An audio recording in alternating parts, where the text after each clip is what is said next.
나는 기도한다.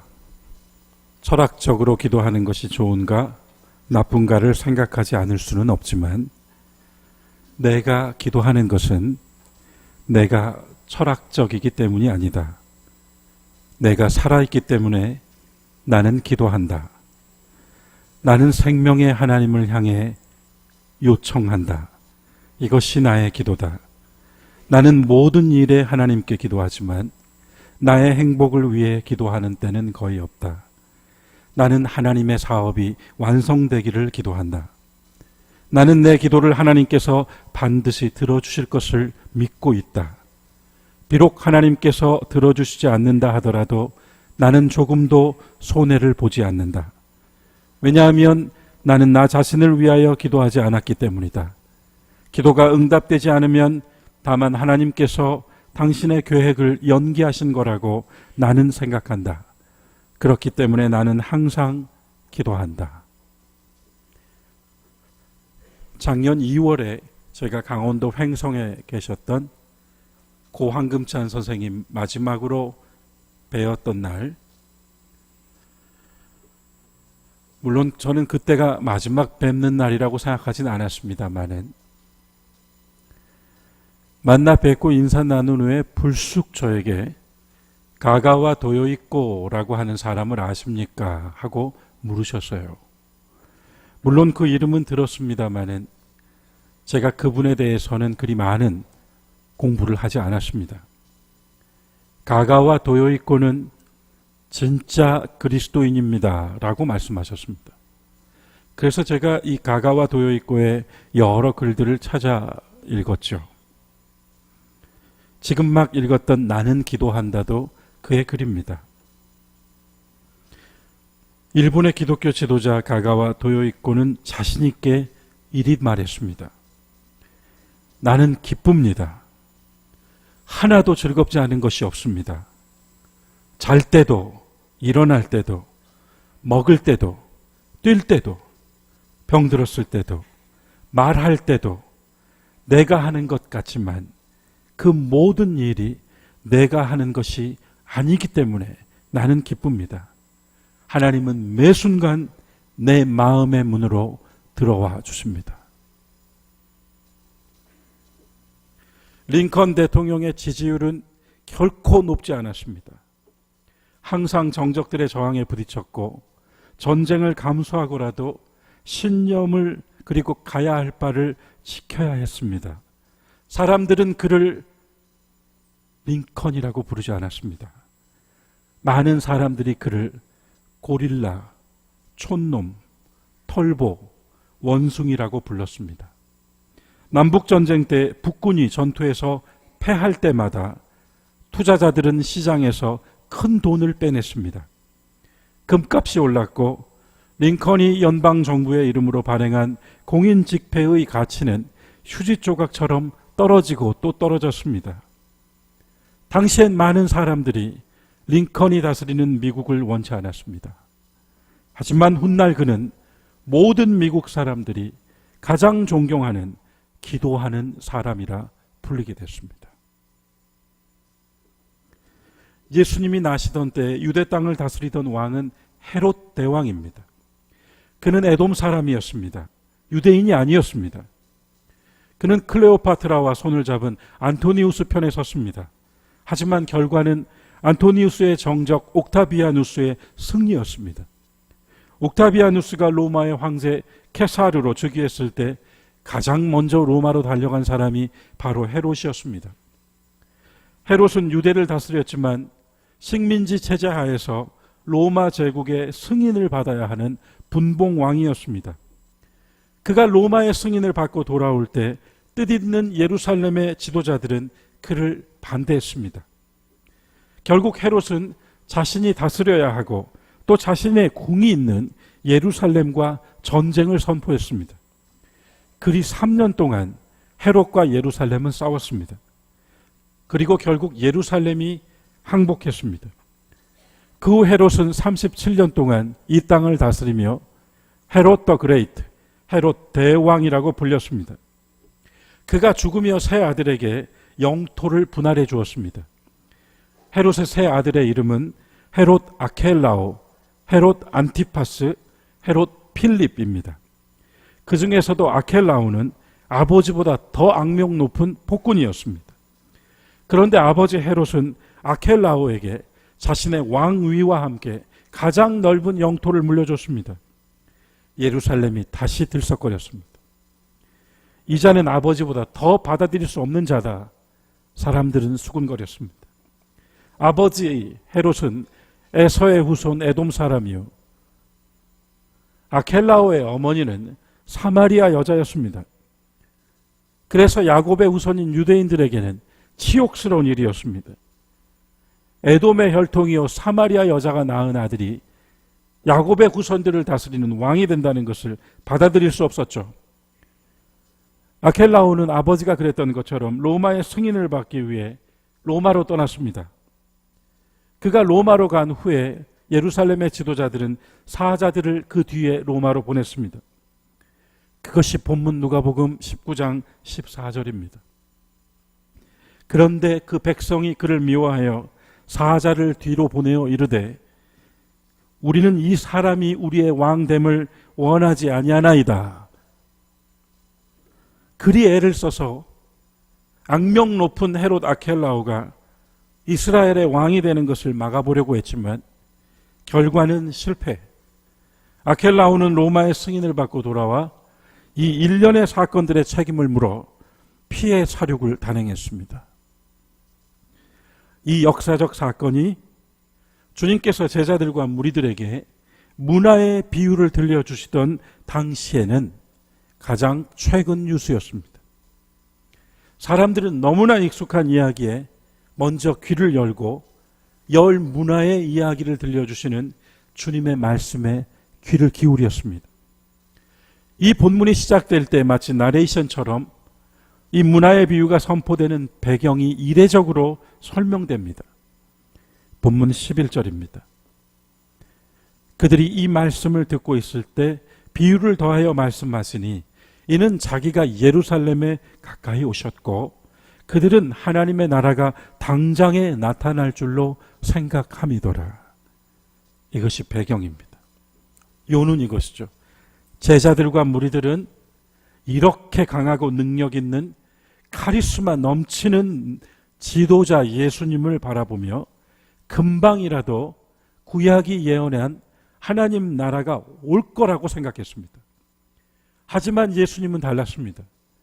본문 다음 이야기가 보여주듯 예수님은 이제 예루살렘으로 들어가십니다. 그러면 가장 비참하고 무력한 장면이 기다리고 있습니다. 강한 권세와 능력의 메시아가 아니라 너무나도 약하고 비참한 나사렛 예수를 보게 될 것입니다. 그래도 그런 모습을 보게 될지라도 나를 따르겠는가? 반드시 다시 올 것이요. 모두가 반대한다 할지라도 반드시 왕이 되어 다시 올 것인데, 반드시 결산하실 날이 올 것인데, 앞으로 보게 될 장면 안에서 내가 여전히 그대들의 왕이요 주가 될 수 있겠는가? 이것이 이유 비유 해석의 전제입니다. 우리가 익숙했던 달란트의 비유나 열 문화의 비유는 신학자인 레슬리 뉴비긴이라고 하는 이가 했던 말로 압축될 수 있을 것 같습니다. 레슬리 뉴비긴이라고 하는 신학자는 복음주의자들과 진보적 신학자들 모두에게 존경받고 사랑받은 인물입니다. 그는 행동하는 신앙인이었고 그 교회에서도 인정을 받았지만 자신이 기꺼이 모든 것을 내려놓고 인도에서 오랜 세월 선교사로도 활동했습니다. 동시에 그는 많은 책을 쓴 통찰력 있는 신학자였습니다. 레슬리 뉴비긴이 이런 말을 합니다. 우리는 각자의 언어와 문화, 각자의 역사와 정치 등 자신의 렌즈를 가지고 하나님의 말씀을 읽습니다. 서구인이 복음에 사용했던 렌즈는 결국 서구 사상이요, 그 실체는 자본주의였습니다. 그의 말대로 달란트의 비유나 열문화의 비유 등 신앙생활하는 많은 부분에서 괄목할 만한 과시적인 결과를 우리는 기대합니다. 종들이 가져온 결과 그들이 성취한 일에 시선을 안 주려고 해도 시선이 갑니다. 해서 무언가 큰 일, 교회도 더 크게 그리고 더 많이 이런 것을 부흥이라고 합니다. 문화의 비유는 그게 아니라고 말합니다. 하나님을 진심으로 받들어 경배하는 사람들이 모인 곳, 같은 길을 가는 믿음의 벗들과 함께 세우는 아버지의 집, 서로 절실히 그리워하고 그리 만나 기쁘며 조용히 기도함으로 마음을 정화하고 그 안에 비치는 빛은 하늘보다 밝고 따뜻해서 함께 모인 모든 신자들 마음속으로 들어가는 교회, 이런 교회여야 하죠.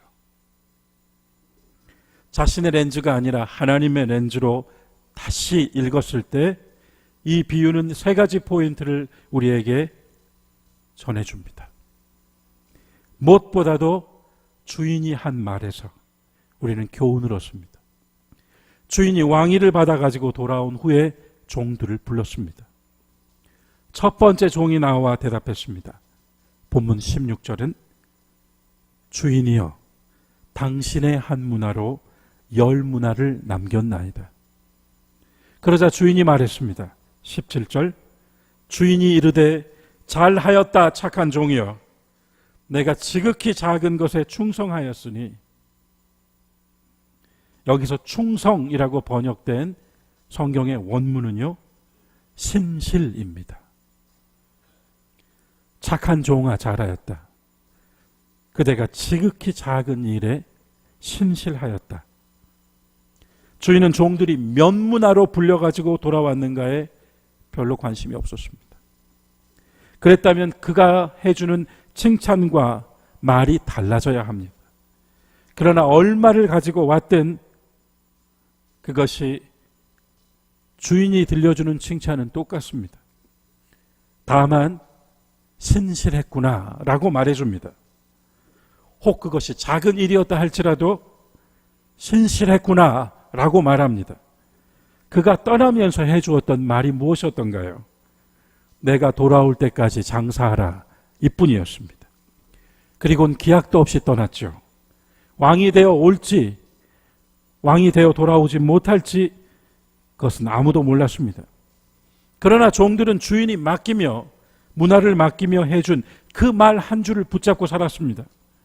주인이 없는 집에선 모든 것이 가능합니다. 주인이 보이지 않는다고 해서 주인 노릇을 하지 않았습니다. 오직 떠난 주인이 남겨놓은 말, 그 말로 기다리는 세월을 채웠습니다. 그들이 보고했던 말을 우리는 눈여겨봐야 됩니다. 주인님, 당신의 한 문화가 10문화 되었습니다. 어떻게 해서 하나를 가지고 10을 만들었는지 설명하지 않습니다. 이들은 장사의 신도 투자의 규제도 아닙니다. 다만 주인의 문화가, 한 문화가 10문화를 남겼다고 말하고 있을 뿐입니다.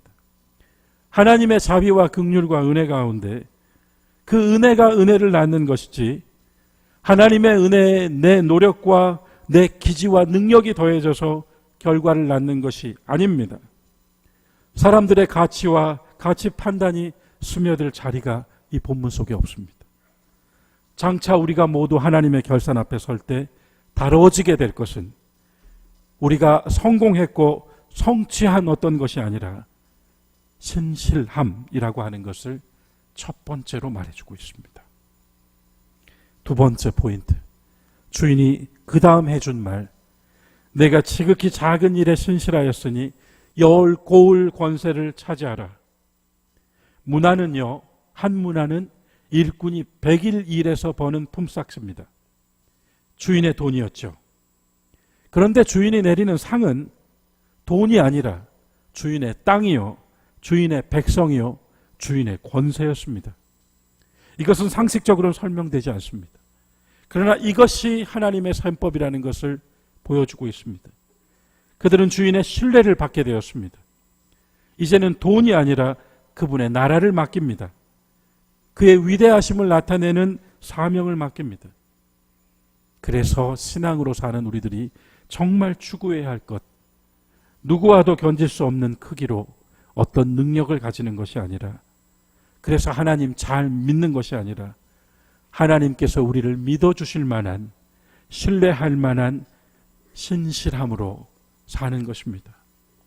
우리가 위대한 일을 해서 위대한 사람이 되는 것이 아닙니다. 하나님의 위대하심이 우리를 통해 다만 나타날 뿐입니다.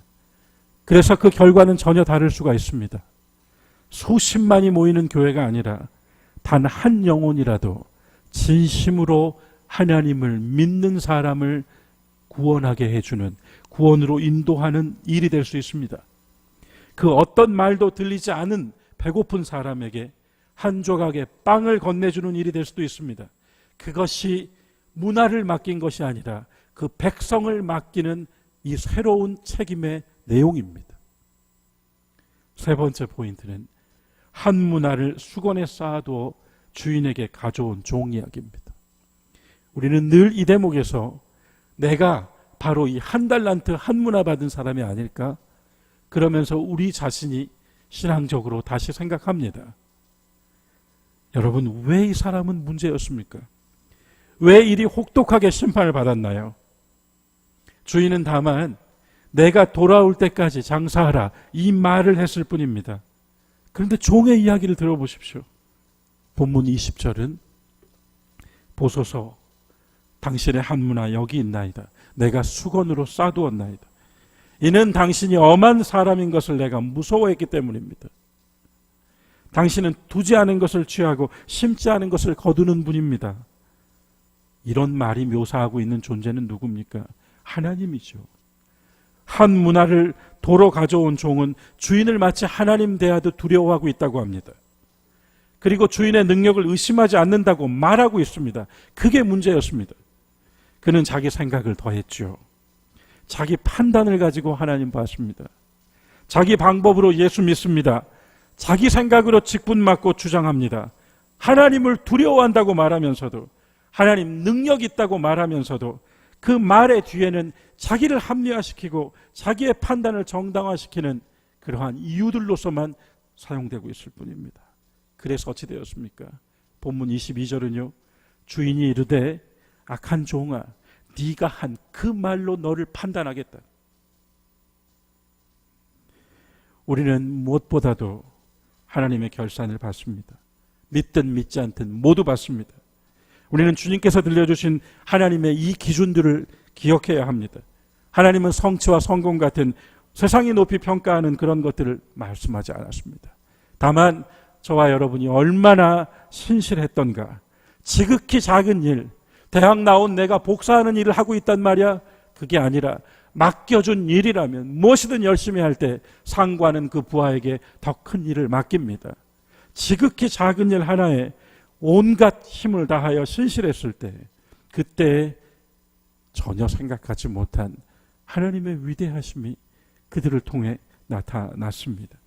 가장 경계해야 할 것은 결국 우리의 기준이고 우리의 방법입니다. 시편 18편의 말씀을 우리가 구약의 본문으로 읽었는데요, 시편 18편 너무나 아름다운 시입니다. 이 시는 제목이 무척 깁니다. 시편 18편은 다윗 왕이 하나님과 나눈 대화입니다. 대화인데 노래로 대화했다고 합니다. 그래서 이 시편의 첫 번째 절, 18편 1절은 모든 시편의 구절 중 가장 아름답습니다. 나의 힘이신 여호와여, 나의 힘이신 여호와여, 내가 주를 사랑하나이다. 그리고 오늘 읽은 24절 이하의 본문 말씀이 있습니다. 여러분, 우리 함께 24절부터 28절까지 화면을 보시고 우리 한 목소리로 같이 읽읍시다. 함께 읽겠습니다. 그러므로 여호와께서 내 의를 따라 갚으시되 그의 목전에서 내 손이 깨끗한 만큼 내게 갚으셨도다. 자비로운 자에게는 주의 자비로우심을 나타내시며 완전한 자에게는 주의 완전하심을 보이시며 깨끗한 자에게는 주의 깨끗하심을 보이시며 사악한 자에게는 주의 거스르심을 보이시리니 주께서 곤고한 백성은 구원하시고 교만한 눈은 낮추시리이다. 주께서 나의 등불을 켜시며 여호와 내 하나님이 내 흑암을 밝히시리이다. 아멘. 여러분과 저의 렌즈가 아니라 하나님의 렌즈로, 우리가 계획하고 추진하여 성취하는 일이 아니라 하나님의 사랑과 긍휼로 정의와 평화가 나타나게 해드리는 일. 문화의 비유 역시 먼 훗날 기약 없는 종말의 때를 이야기하고 있는 것이 아닙니다. 지금 저와 여러분이 어떻게, 어떤 가치로, 어떤 마음을 가지고 어떻게 행동하며 살고 있는가에 초점 모아졌습니다. 그분은 보이지 않습니다. 네, 우리는 저 태양이 쏘아대는 수많은 파장 가운데 오직 가시광선에 비춰진 세계만을 보고 있습니다. 그 세계를 전부라고 생각하고 있죠. 주님 반드시 다시 오십니다. 오셔서 새 마시고 양과 염소로 좌우로 나누신다고 하셨습니다. 깨끗한 사람들에겐 주 역시 깨끗하심으로 보이시겠다고 했습니다. 당신이 행한 그 일, 당신이 마음에 품었던 그 생각이 당신이 받아들 결과입니다. 성경에서 하나님이 벌 주신다는 말이 가끔 나오죠. 그런데 실은 벌이라는 말 히브리어에는 없습니다. 없다고 합니다. 우리가 벌이라고 번역한 성경의 말씀은 모두 그 본말 뜻이 결과입니다. 로마서 12장 3절. 우리는 어떻게 신실해야 할까요? 우리는 어떻게 주님의 렌즈로 살아야 할까요? 로마서 12장 3절에서 사도 바울은 이리 말했습니다. 여러분, 각 사람에게 말합니다. 마땅히 생각할 그 이상의 생각을 품지 말고 오직 하나님께서 각 사람에게 나누어 주신 믿음의 분량대로 지혜롭게 생각하십시오. 우리는 성공하라는 명령을 받은 사람들이 아니라 신실하라는 주님의 부탁을 받은 사람들입니다. 바라기는 우리의 관점과 기준에서 크고 작은 일이 아니라 주님께서 우리에게 해주신 이 말씀들을 끝까지 붙잡고 작은 일에라도 주님의 마음으로 임하며 신실함을 지켜나가는